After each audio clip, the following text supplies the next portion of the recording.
A motel cleaner helped a sick guest at 3 a.m., unaware he was a millionaire running from a forced wedding. This isn't your job, Clara. You're not paid to knock on doors at this hour.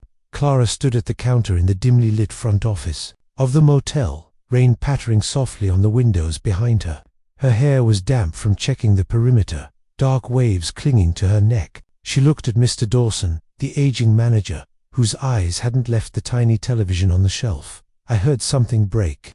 Glass, maybe from room 9. Dawson waved her off with a sigh, still focused on the late-night talk show flickering in black and white. That room was paid in cash. Guest came in late, alone, probably dropped a glass. It's none of our concern. Clara's voice was calm but firm.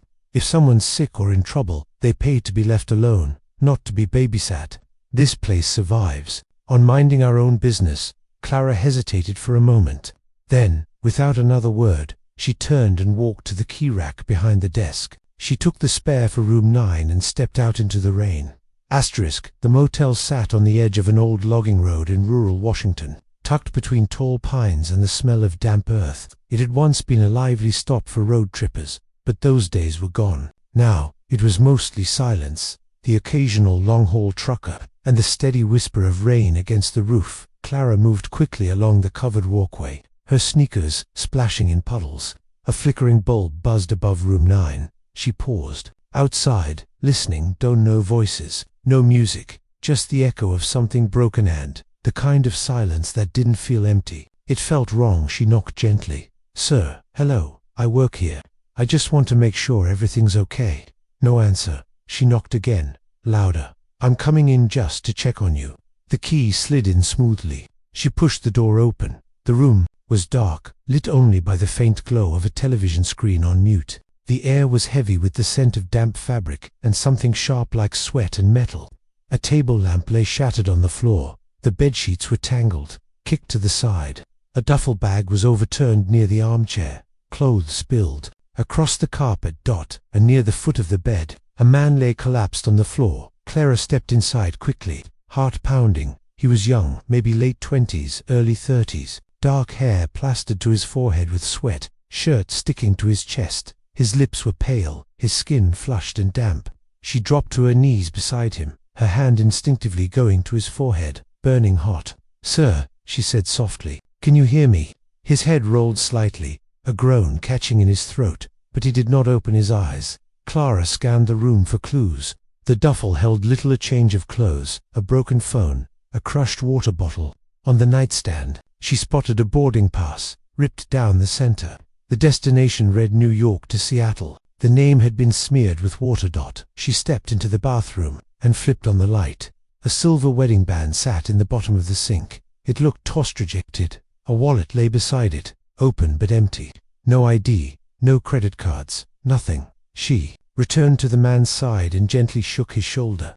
"You need help. I can call an ambulance." But he groaned, barely whispering, "No hospital." His voice was dry and cracked like someone who hadn't spoken aloud in days. She nodded in agreement and began to help him move onto the bed.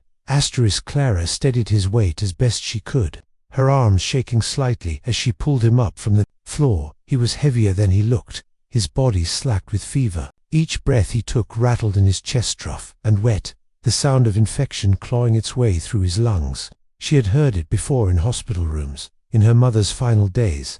It was the sound of a body too exhausted to fight. She eased him onto the bed, adjusting the pillow beneath his head. His face was pale, glistening with sweat. He stirred but did not speak. His lips cracked, his skin burning to the touch. His shirt clung to his chest, damp and wrinkled, and his hands twitched now and then in restless fever. Clara worked quickly. She turned off the flickering television, brought the small kettle from the lobby into the room. In 15 minutes, she had warmed up a can of soup on the portable burner and dampened a cloth to cool his forehead. The motel's first aid kit was laughably stocked mostly, band-aids and outdated aspirin, but she found enough to give him something mild for the fever.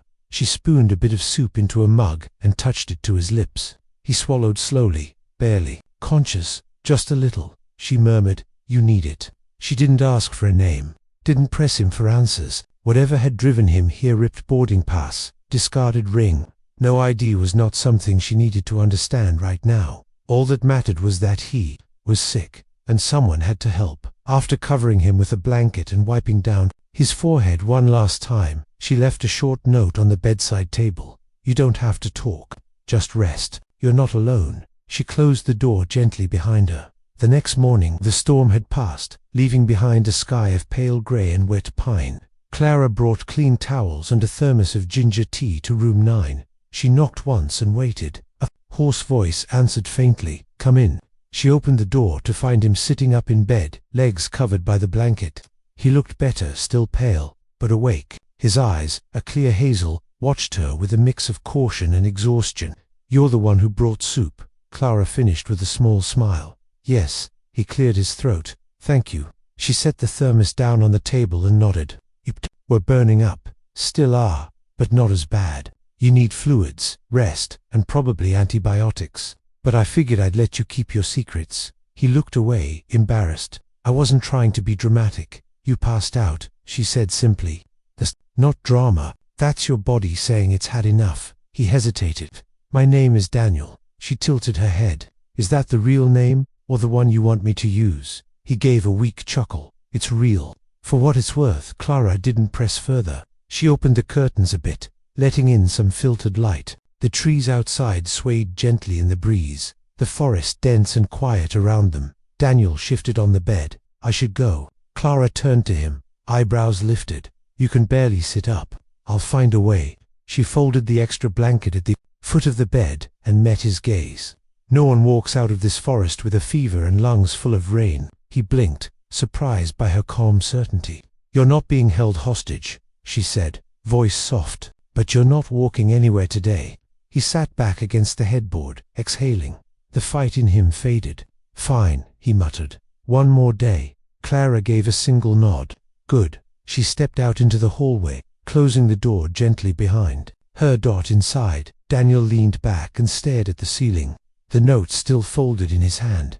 The rain returned on the second morning, soft and steady, whispering against the motel windows like it had never left. Clara woke early and brewed ginger tea in the staff kitchenette. She added honey, wrapped a warm muffin in a napkin, and placed both gently outside the door to room 9. No knock, no sound, just quiet offerings, left like seeds. Daniel had not asked for anything. Clara had not asked for answers. That was the unspoken rhythm of those days. He stayed in room 9, wrapped in borrowed blankets, the television off, the blinds half open to the trees. She passed through the hallway like a breeze, leaving soup, folded towels, and warmth behind. On the third day, Clara collected a small bundle of his clothes from outside the door: 2 shirts, a pair of jeans, socks that had seen better days. She washed them in the back laundry room, hung them to dry, and pressed them as best she could. Her fingers were gentle as she folded each item, smoothing the fabric with care. Into the pocket of the fresh shirt, she tucked a note on a piece of craft paper, written in her looping, quiet hand. "If there ever comes a day you feel like talking, I'll listen. And if not, I'm still here." That evening, she placed the clean clothes outside his door, along with a bowl of stew and a small piece of cornbread. She didn't wait to see if he opened it. Inside, Daniel sat on the edge of the bed, the fever now mostly gone. His body still ached, his chest still pulled tight with every breath, but the fog had begun to lift. He'd slept more in these last 3 days than he had in the past 3 months. He picked up the folded shirt and read the note slowly. Something in his chest tugged. The silence wasn't heavy here. It didn't demand anything of him. Clara moved like the forest, quiet, patient, always present. She did not need to know who he was or where he had come from. Somehow, that made him want to stay. On the nightstand, the wedding ring still sat, in a small dish. For 2 days, he had ignored it, pretended it was not there. But now, he found himself staring at it. He reached for it. The metal was cool against his fingers, its weight far heavier than it had ever been before. It had once symbolized duty, a transaction dressed up in flowers and tuxedos, a merger, not a marriage. He had worn it out of fear of disappointing his family, of breaking a legacy, of being the selfish one, but it had never been love. He turned the ring over in his palm. Then, slowly, he reached into his duffel and pulled out a handkerchief. He wrapped the ring carefully inside, folded the cloth into a neat square, and set it on the corner of the nightstand. Not thrown, not buried, just put down with intention, a quiet acceptance. He looked out the window, watching the mist creep through the trees, and thought about how long it had been since he had done anything without a reason, without permission. For the first time in years, he did not feel owned by anyone. Back in the office, Clara watched the rain and sipped her own tea. She didn't expect thanks, didn't need closure. There was something healing about just helping, expecting nothing in return. She had once sat in hospital rooms for weeks at a time, holding her sister's hand without knowing what to say, and she had learned then sometimes, being there was the most powerful thing a person could do. 3 days, no questions, no names spoken beyond what he offered.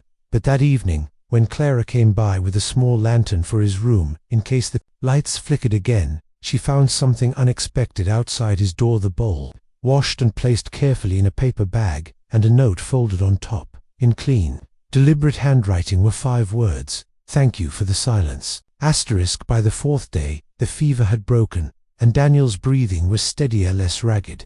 The weight in his chest remained, but it was no longer entirely physical. The rain had eased into a gentle mist, and the pine forest surrounding the motel breathed with the quiet patience of the northwest wilderness. Clara knocked gently that morning, holding a folded sweater in one hand and a fresh thermos of tea in the other. Daniel opened the door slowly but upright. He looked better, tired, but no longer like a man drowning in his own body. "It'll be chilly in the woods," Clara said, holding out the sweater. "It's not pretty, but it's warm."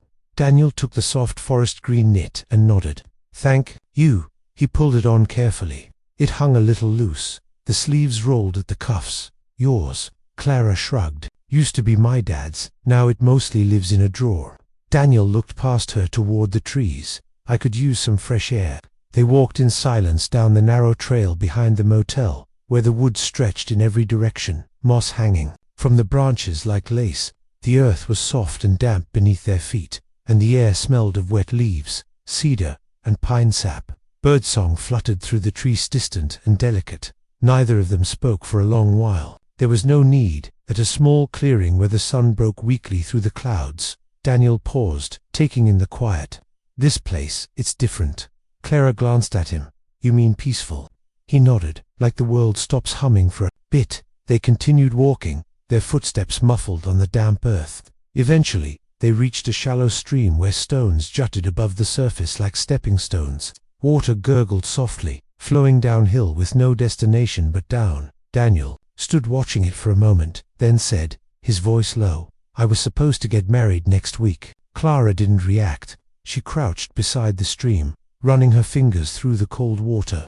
"Not because I wanted to," he continued. "It was an arrangement. My family, hers, 2 companies, a merger disguised as vows." Clara looked up at him. "And I didn't say no for a long time. It felt easier to let it happen than to cause a storm." Clara's fingers stilled in the water. "But storms come anyway." He met her eyes. "Yes, they do." There was a long pause, not uncomfortable, just full of unsaid things. Clara stood and brushed her hands on her jeans. "So what now? You run forever?" Daniel gave a quiet laugh. "I don't know. Maybe I stop running. Maybe I just walk." Clara tilted her head, learning to choose what brings peace instead of what brings approval. He nodded slowly, as if those words unlocked something he hadn't yet named. They turned to head back, taking a different trail, the trees closing in gently around them. The mist began to thicken, and the moss-covered path grew slippery in places. Clara moved ahead, stepping from rock to rock across a narrow stream bend, but her foot slipped on a patch of wet moss, and she stumbled sideways, her arms flailing to catch balance. In one swift motion, Daniel lunged forward and caught her around the waist, pulling her back upright before she could fall. They stood still for a moment, her body against his, the breath knocked slightly out of her chest. She clung to his arm instinctively, heart racing. "Thanks," she whispered, her voice smaller than she expected. Daniel didn't let go right away. His hand lingered just long enough to make the moment stretch fragile and clear. Their eyes met his, stormy and searching, hers wide and steady. In the soft hush of the forest, the space between them seemed to hold something unspoken. It was not romance in the traditional sense, no grand music, no dramatic declaration. It was recognition. To people, each quietly undone by the past. standing steady in a place where words mattered less than presence. Clara slowly stepped back, brushing a leaf from her jacket. "I'm fine," she said, her voice light but unsteady. Daniel didn't answer. He just nodded, and they continued walking, side by side, the sound of water and wind filling the silence. By the time they returned to the motel, the sky had darkened slightly, and the lights in the lobby flickered on, but the distance between them had changed, subtle, almost invisible, yet undeniable, and in that new space, something had begun to grow, not loudly, not urgently, but deeply. 3 weeks had passed since Daniel left. The motel had settled back into its slow rhythm, quiet rooms, a handful of regulars, the scent of pine drifting through the hallways. Clara was folding towels behind the front desk when the bell above the door chimed. "Morning, Clara," came a familiar voice. Mr. Harland, a retired park ranger, stepped inside, dropping his duffel with a soft grunt. "You've seen the news yet?" he asked, pulling a folded newspaper from under his arm. Some billionaire vanished on his wedding day. No warning. Big scandal. Clara glanced up. "Haven't read anything today." He flattened the paper on the counter, tapping the headline. "Daniel Whitaker disappears hours before billion-dollar wedding." A glossy photo showed a man in a tuxedo, sharp features, blank expression, polished to perfection. Clara's hand froze. Mid-fold. Harland chuckled, unaware. "Fiancée is the daughter of some shipping tycoon. Big merger, big press. Guy just walks away. Some say he snapped. Others think he's hiding in Europe." Clara stared at the photo, not because of the headlines or the spectacle, but because she knew that face. Not the one curated for cameras, but the one she'd seen, sweat-soaked, vulnerable, human. Harland paused. "Clara, you okay?" She nodded slowly. "Yeah, just a long shift." He shrugged and headed off to his room, muttering about the world going mad. When he was gone, Clara took the newspaper and stepped into the small office. She laid it open on the desk, reading the details. Lavish ceremony, 500 guests, a mountain of expectations. The article spoke of legacies and empires, of disappointment and silence. No one knew why he had left, no explanations, no statements, just a man gone missing. Clara closed the paper gently. She walked to the linen closet and opened the top drawer.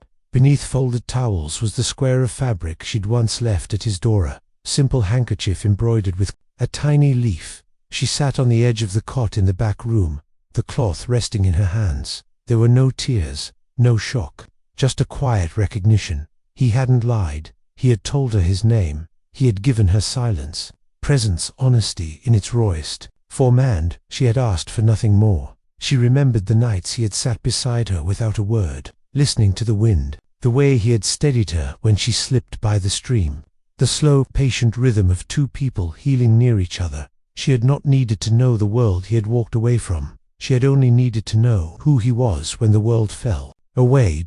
Clara folded the handkerchief carefully, smoothing each edge, then slipped it into her pocket, the soft cotton pressed against her leg like memory. That evening, she refreshed the vase on the front counter. This time, she chose white heather and fern, symbols of solitude and protection, for the man who had not run from her, but toward peace. She lit a small candle by the window and sat quietly, breathing in the scent of lavender and pine. The forest hummed beyond the glass. And in the fading light, Clara whispered, "I hope you're somewhere the sky feels wide." Not regret, not longing, just hope. That wherever he was, Daniel had found what he needed, even if it was not here.